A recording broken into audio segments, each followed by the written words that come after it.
Meu nome é Arthur Fracanabia, representante Celmed, videoaula do gráfico número 1, intitulado como Distribuição das variáveis fisiológicas e suas magnitudes. Esse gráfico, particularmente, acho ele muito interessante e com muita informação agregada. Acompanhe que existe uma faixa azul, que é a faixa recomendada para o seu caso. Ela está numa tonalidade diferente das demais colunas.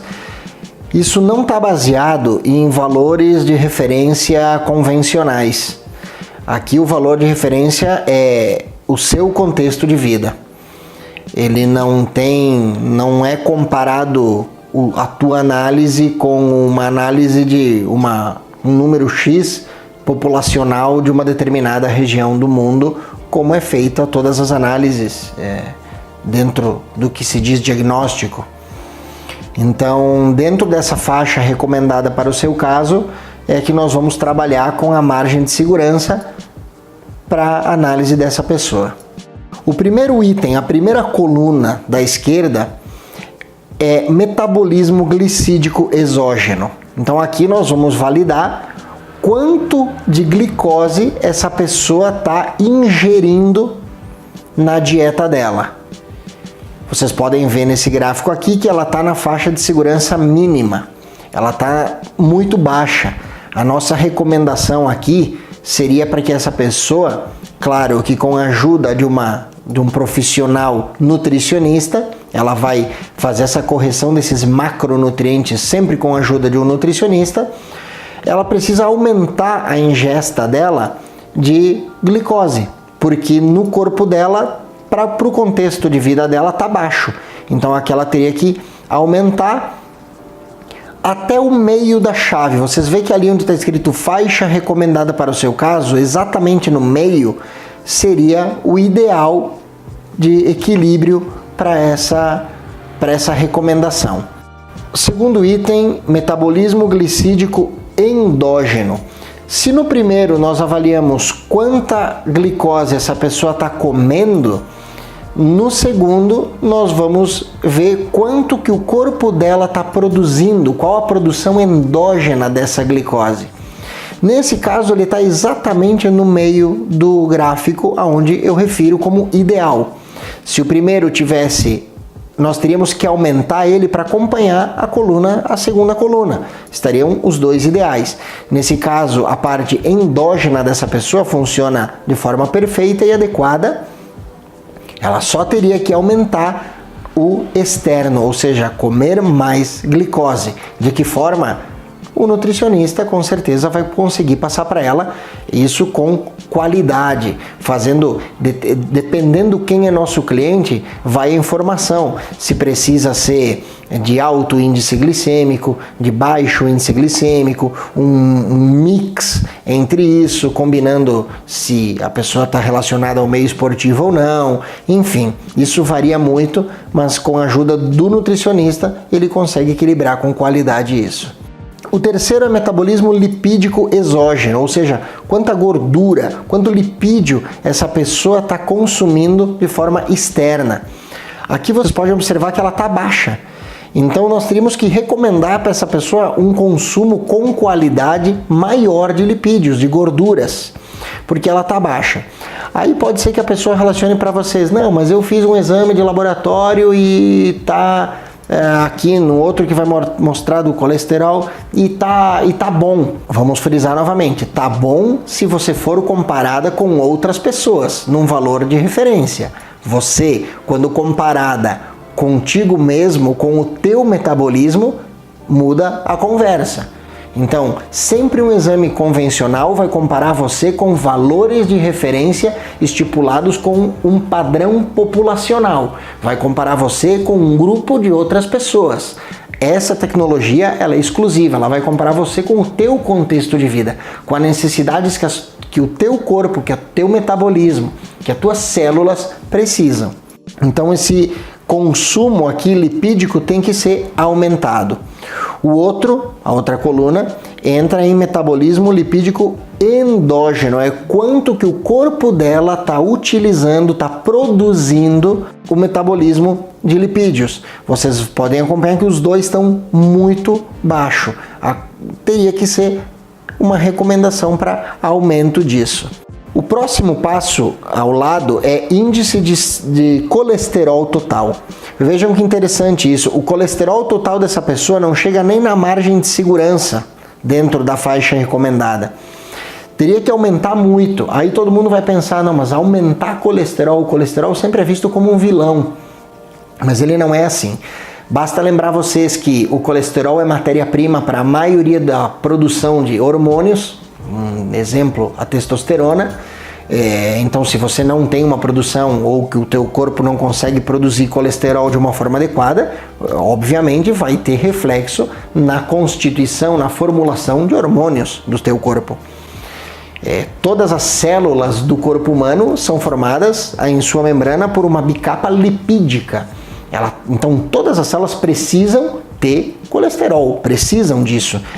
Não tem como, em conceitos gerais, vamos banir o colesterol. Isso é uma cultura que se criou de forma errada perante a população, que glicose, que carboidrato e colesterol só tem malefícios. E vocês que trabalham com a Celmed vão ser os grandes responsáveis para desmascarar essa mídia que poluiu com a informação que glicose, que o carboidrato e o colesterol só atuam na parte negativa. Muito pelo contrário disso. Então lembrem-se que aqui mesmo a pessoa relatando, não, mas o meu colesterol no laboratório ele está normal. Ok, ele está normal, você comparado com um padrão de referência para outras pessoas. Comparado com o teu mesmo metabolismo e as tuas necessidades, ele não está bom. Temos que rever. Então aqui, se ele está baixo assim porque a pessoa toma alguma medicação, vai ser feita uma recomendação para essa pessoa rever a medicação que ela está tomando com o seu médico, enfim. Logo depois a gente vai acompanhar os índices de colesterol bom e o ruim. Índices de HDL e de LDL. Vocês podem acompanhar ali que um acompanha no nível bom e que o outro está muito abaixo. Próximo é o índice de triglicerídeos. Nesse caso aqui está adequado para o corpo da pessoa. A produção endógena dela, o metabolismo dos triglicerídeos está adequado. Um fato interessante que o sistema de inteligência artificial já ensinou para nós com dados é que se esse índice de triglicerídeos estiver acima da faixa recomendada, que ele sai para cima daquela faixa azulzinha, verdinha ali, ele já pode garantir que existe esteatose hepática. Já consegue garantir que existe esteatose hepática, acúmulo de gordura no fígado. Se esse índice de triglicerídeos estiver aumentado. Depois nós vamos validar a questão de proteínas, que desde o início do gráfico nós já validamos a questão de glicose, gorduras e agora vamos para as proteínas. Então, metabolismo proteico exógeno e depois o catabolismo proteico. Vejam que nesse caso, o metabolismo proteico nós teríamos que recomendar para a pessoa diminuir a ingesta de proteína dela. Está muito alta, não é necessário, ela teria que diminuir. E o catabolismo proteico então está muito alto, muito elevado. Aí se pergunta, nossa, mas por que um catabolismo, por que existe tanta destruição muscular, tanta destruição de proteína assim? Vocês podem buscar a explicação já na primeira coluna. Por quê? Porque o metabolismo glicídico exógeno ela consome pouco carboidrato. Isso provavelmente está gerando cetose, isso provavelmente está gerando um cortisol elevado, uma gliconeogênese. Então se busca nos outros gráficos explicações. Sempre correlacionem a informação de todos os gráficos. Um gráfico isolado guia você naquele foco de pesquisa, mas o conjunto dos gráficos que é o perfil metabólico que nós trabalhamos. As informações são cruzadas. Busquem sempre a informação em todos os gráficos. Complementares, uma informação complementar da outra. Então aqui, isso pode ter reflexos em outras análises que nós vamos chegar lá daqui a pouco. O grau de hidratação dessa pessoa, vocês podem acompanhar que é péssimo. Ele não chega nem perto da faixa recomendada. E aí, se vocês compararem, o próximo índice, que é o estresse renal, está elevado. Ou seja, já há sofrimento renal. O rim dessa pessoa já não está legal. Mas por quê? Vocês podem ver. Mal hidratado. Essa pessoa está com um grau de hidratação muito baixa e com um consumo de proteínas elevado, já está dando comprometimento no rim e o gráfico já mostra que está elevado. Então, essa situação precisa ser corrigida. Depois da questão renal, nós vamos validar fígado e a vesícula com o estresse hepatocelular e estresse hepatocanalicular. O canalicular volta muito para a parte de remoção de canalículos. Então aqui vocês podem acompanhar que está equilibrado. Tanto o estresse hepatocelular como o canalicular, eles estão equilibrados no centro do gráfico. Não existiria por que ter uma preocupação com isso. Esses são dois itens que validam muito bem, muito sensíveis na questão fígado. E o hepatocanalicular nos diz muito em relação à eliminação, à parte de canalículos, de drenagem de substâncias em relação à vesícula, ao funcionamento de um todo.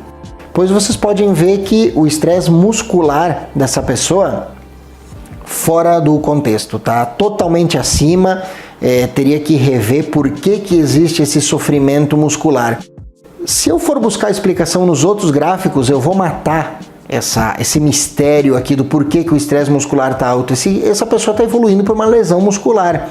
Ainda o foco é subclínico. Lembrem-se que a nossa tecnologia ela é muito antecipada ao clínico. Nós estamos num período subclínico. A grosso modo aqui, para vocês entenderem, é estresse muscular muito elevado. Por que o músculo sofreria tanto estresse? Pode ser que ele esteja em excesso de atividade física, que não é compatível? Pode ser. Mas nesse gráfico aqui eu já consigo ver que o grau de hidratação está muito baixo. Uma célula muscular, um sistema muscular sem água suficiente, ele vai sofrer. Aí, me mostra num catabolismo proteico que está tendo muita degradação desse músculo. Por quê? Porque lá no começo eu estou vendo que ele consome pouca glicose. Pode ser que se a gente casar a informação desse gráfico com os outros gráficos, vai ver que essa pessoa já é um pré-diabético, já tem resistência insulínica periférica, essa glicose já não está entrando. Então existem muitos fatores que podem explicar esse estresse muscular, mas que nós vamos corrigir ele com a interpretação de todos os gráficos em conjunto. Logo depois tem o estresse cardíaco. Vejam aqui que ele está adequado. A sensibilidade do nosso método e tecnologia para o estresse cardíaco é fantástica. Quando se detecta minimamente alguma alteração de célula cardíaca, o gráfico oscila muito fácil e já dá para a gente um parâmetro de segurança muito interessante. Então já vem prescrita essa orientação da sede do Rio de Janeiro para vocês, indicando o exame que essa pessoa tem que buscar, porque ela não vai ter sintoma nenhum. Ela vai ser pega de surpresa. Olha, teu estresse cardíaco está um pouco elevado, mas é muito no início. Então os casos mostram para nós que toda oscilação e que se foi recomendado fazer um ecodoppler, um eletrocardiograma, alguma coisa de investigação, vai ser achado lá no início alguma mínima disfunção cardíaca que pode ser facilmente reversível. O outro ponto do gráfico é o estresse ósseo. Olha aqui, vocês podem observar muito abaixo da faixa recomendada também. Se busca explicação nos outros gráficos do porquê que o osso pode estar assim, ou seja, pode não estar funcionando direito. Por que esse osso não funciona direito? Está faltando o que para ele?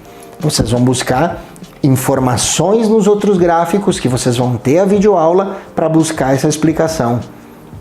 Se é por um processo de resistência insulínica periférica, que a glicose, que é o carro-chefe do combustível da célula óssea, não está entrando, se é por alguma vitamina D, se é pelo cálcio, vocês vão buscar informação e vocês vão encontrar. Então nesse gráfico aqui, ele mostra um estresse ósseo muito baixo, isso não é bom, ele precisa estar no meio do gráfico como o estresse cardíaco do lado, equilibrado no centro da nossa margem de segurança. Próximo passo é a capacidade de oxigenação. Isso tem muito a ver com a parte de hemograma, de circulação, células vermelhas e, enfim, de todo um processo.